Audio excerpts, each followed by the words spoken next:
Кешкі асқа міндетті түрде осы тағамды жасап көріңіздер. Қараңыздар, қандай түрі де әдемі әрі өте дәмді болып келеді. Жылы суға тұзымызды, аштығымызды салып, ұнымызды салып, жақсылап тұрып илейміз.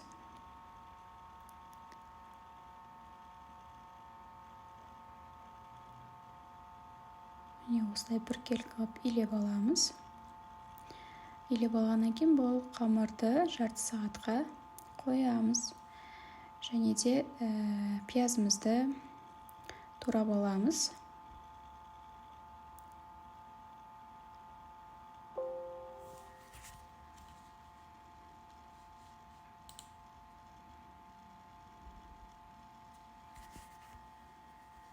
Картопты осылай қатты майда емес, осылай орташа көлемде турап аламыз.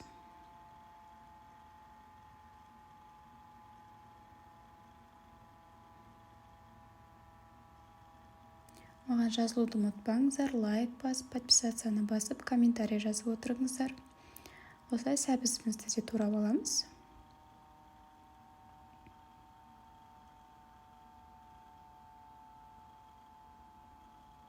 Менде кейбір сәбіздер үлкендеу болып кетті, сол себептен бір рет ортасынан бөліп турап алдым.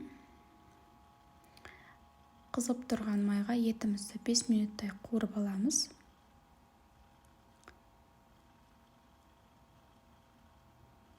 Оның үстіне пиязымызды салып қуырамыз. Пиязымыз қуырылғаннан кейін бір қасық соевый соусымызды және де томат пастасын салып, қызартып қуырып аламыз.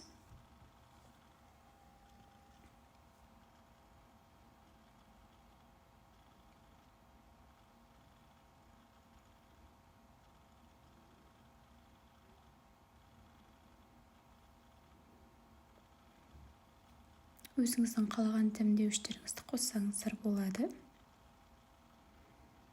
Тұз, бұрыш және де мен переправа қостым. Енді жаңағы турап алған көкөністерімізді саламыз.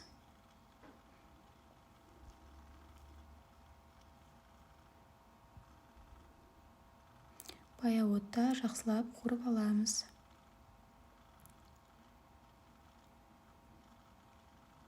Және де су құямыз, бетінен асырмай, бір араластырып бір қайнатып аламыз. Астын жай басып, бір сағаттай баяу отқа 1 сағатқа қалдырамыз. Жаңа ашып тұрған қамырымызды осылай ұн сеуіп жайып аламыз. Қатты қалың да емес, жұқа да емес, орташа көлемде болу керек. Видео ұнаса достарыңызға жіберіп бөлісіп отырыңыздар.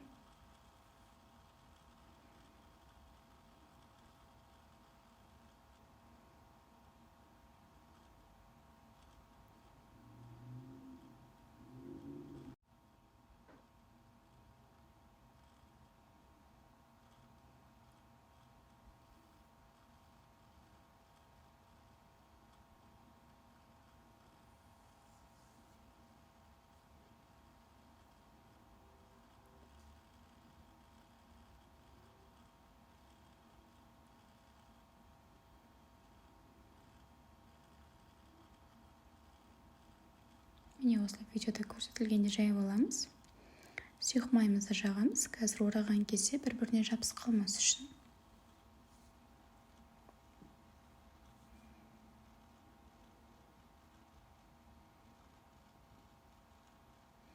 Осылай рулет тәрізді орап аламыз.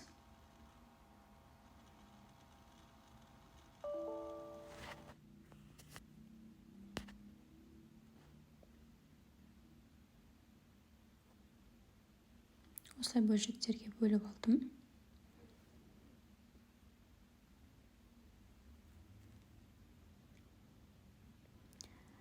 Видеода көрсетілгенде түйіп аласыздар. Менің қалай түйгенім көрінбей қапты.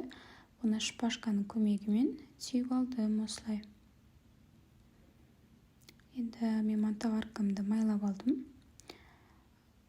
Осылай түйген қамырларымды мантаваркаға салып орналастырдым. Және де мен асқабақ қостым. Жуып тазаланған асқабағымды осылай табаға салдым. 30 минутта пісіп шығады. Міне өздеріңіздің қалауларыңыз бойынша осылай оформление жасайсыздар. Дәмі деген енді өте керемет болып шығады.